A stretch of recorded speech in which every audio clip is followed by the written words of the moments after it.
Muy bien. Terminábamos la clase anterior introduciéndonos a los problemas fácticos. En este repaso de 9 de distintas exigencias, nuevas exigencias que le plantea al jurista a la hora de argumentar, a la hora de hacer su trabajo, en el marco del Estado de Derecho Constitucional. Vimos los problemas regulatorios, básicamente los problemas vinculados a los principios jurídicos. Estamos ahora prestando atención a las nuevas exigencias en el plano fáctico. Y decíamos que en el marco del Estado de Derecho legal la visión que tenemos de los casos es básicamente que se tratan de casos fáciles, es decir, instancias individuales de casos genéricos previstos en las normas. Sin embargo, hoy tenemos plena conciencia de la riqueza, diversidad de este mundo de los casos. E invocaba la autoridad de Tarufo al terminar la clase anterior, porque precisamente Tarufo, un proceduralista, quizás sea en ese sentido el que más ha aportado para tomar plena conciencia de la relevancia de los casos. Y vayamos a alguna de esas tesis que ponen una nueva sintonía del jurista con los casos. La primera es la preocupación por la verdad, dado que la verdad es condición de la justicia. Esto es obvio porque si al juez se lo logra convencer que Juan mató a Pedro y no lo mató, sin duda aquel error en materia de los hechos determinará una sentencia injusta, dado que estará condenando a un inocente, más allá de la erudición con que se dicte esa sentencia. El segundo tema es, hemos sido educados en la teoría de las dos verdades. Sin embargo, hoy justamente Tarufo insiste en aquella también tesis bastante obvia de que la verdad es una.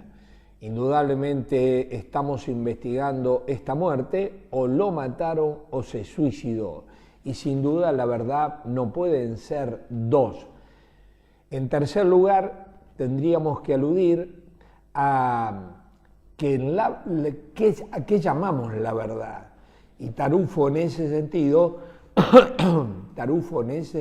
habla de la teoría de la correspondencia. La verdad es, en definitiva, decir lo que son las cosas y lo que no son. Decir si esto es agua o decir si a Juan lo mataron o se suicidó. Un cuarto tema es la insistencia que, en definitiva, el proceso es una empresa epistemológica. El proceso no busca ejecutar la ley, el proceso no busca la paz, sino el proceso lo que busca es que cada uno se quede, reciba lo que le corresponda, lo justo. Esta es la finalidad. La quinta, y en sintonía con lo que venimos diciendo, Tarufo y las doctrinas procesalistas e incluso los códigos procesales insisten sobre un papel instructivo autónomo en materia de pruebas, al menos obviamente en el fuero civil. En definitiva, el juez dirige el proceso y tiene un amplio campo de medidas que puede y debe adoptar en orden a la averiguación de la verdad, dado que el proceso tiene aquel objetivo de lo justo. En sexto lugar, me gustaría destacar, en sintonía con lo que señalábamos, el papel de importancia creciente de los peritos, precisamente la prueba científica, en orden a averiguar la verdad. Hace 50, 70 años, una demanda de filiación se ganaba básicamente por la prueba que aportaba el jurista. Sin embargo, hoy lo que resulta decisivo es precisamente la prueba del ADN y, en consecuencia, el rol que cumplen los peritos. Y de ahí también la importancia que los juristas le prestemos mucha atención a los peritos, dado que, si bien los jueces somos peritos de peritos, sin embargo, habitualmente el dictamen pericial ejerce una especie de autoridad sobre los cuales normalmente el juez se allana, e incluso sin plena conciencia sobre el desarrollo de la prueba pericial. Y cuando hablamos de perito, esto nos remite a la ciencia de la que nos hablan los peritos. Y esas ciencias pueden ser duras, obviamente determinar si en definitiva se murió ahogado o no esta persona que estamos investigando su muerte. También hay peritos que nos hablan no desde las ciencias duras, sino de ciencias blandas, como la psicología. También alude Tarufo a la pseudociencia, entre los que menciona la grafología, y finalmente también alude a las ciencias basura, así la llama, entre las que se puede incluir la astrología, la invocación, a cosas que exceden, en definitiva, a la razón. Justamente este tema, en definitiva, de la verdad y el papel activo que tiene que asumir el juez en orden a conseguir la verdad, dado que ella es condición de la justicia, pone una perspectiva diferente.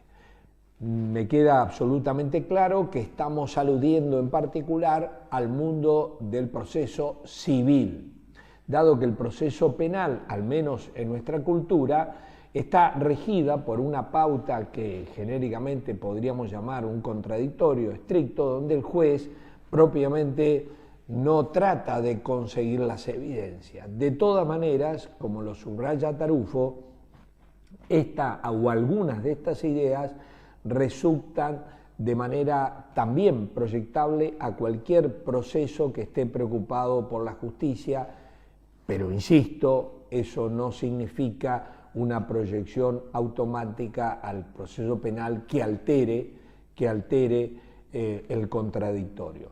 De todas maneras, en el mundo de los casos es importante por este carácter que en definitiva va aportando a la dilucidación de la misma norma.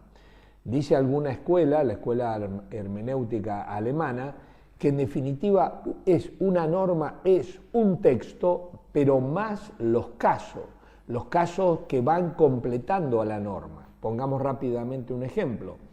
Al día siguiente que se sanciona una ley que regula la caducidad de instancia, que en definitiva se define que si un proceso no recibe actos impulsorios durante un determinado plazo, caducará ese proceso. Al respecto, vemos que al día siguiente que se sancionó esa ley, sabemos muy poco, sobre todo si lo comparamos después de 10 años de vigencia del mismo texto, y lo que ha ocurrido es que hemos ido completando a la norma, al texto de la norma, con esos casos que se han ido decidiendo jurisprudencialmente, que en definitiva, en el caso que estamos poniendo, van definiendo a qué actos le vamos a reconocer carácter impulsorio y a qué actos no le vamos a reconocer carácter impulsorio. Cerrando este tema de los hechos, el jurista tiene que estar comprometido con la justicia, pero si lo está, antes tiene que estar comprometido por reconocer precisamente cómo ocurrieron los hechos, la verdad de los hechos. Eso no excluye que, por supuesto, hay otros valores en el proceso y precisamente son estos otros valores lo que determinan que algunas medidas de prueba que pueden ser muy eficaces para conseguir la verdad, por supuesto, están impedidas de ser dispuestas por el juez. Pongamos un ejemplo burdo. La tortura puede ser un instrumento, pero sin duda hay otros valores que en definitiva desplazan, en ese caso puntual, a la verdad. En síntesis, tenemos, por lo menos de mi parte, hemos subrayado estos dos temas, desafíos nuevos, los principios y en definitiva los casos. Viendo los principios y los casos, entre otros efectos, esto va a impactar en el sistema jurídico. ¿En cuál sistema jurídico? En el sistema jurídico que podríamos adjetivar como fuerte, cuya expresión más completa, acabada, fue precisamente la que nos propuso Kelsen con su famosa pirámide. En definitiva, tanto los principios como los casos impactan en la pirámide. Vayamos primero a los principios. Era claro que este impacto se produciría a punto que Kelsen rechaza la posibilidad de reconocer principios, derechos humanos incluso, dentro de la pirámide. ¿Por qué?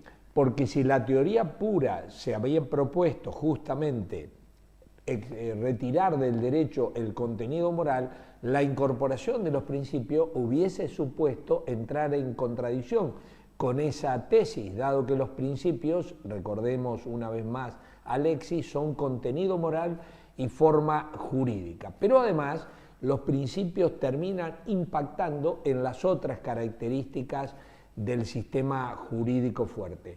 Pero también impactan los casos, porque en definitiva, la pirámide funciona muy bien en la medida que aparezcan casos subsumibles en las normas que ya están contempladas en la pirámide. En definitiva, tanto el mundo de los principios y también el mundo de los casos termina afectando aquella imagen de la pirámide en donde estaban todas las normas y en definitiva cada una con su específica jerarquía, en coherencia, donde estaban todas las respuestas. El sistema era efectivamente completo e incluso con coherencia, dado que el jurista podía observar esa belleza de la pirámide, donde obviamente estaban todas las respuestas.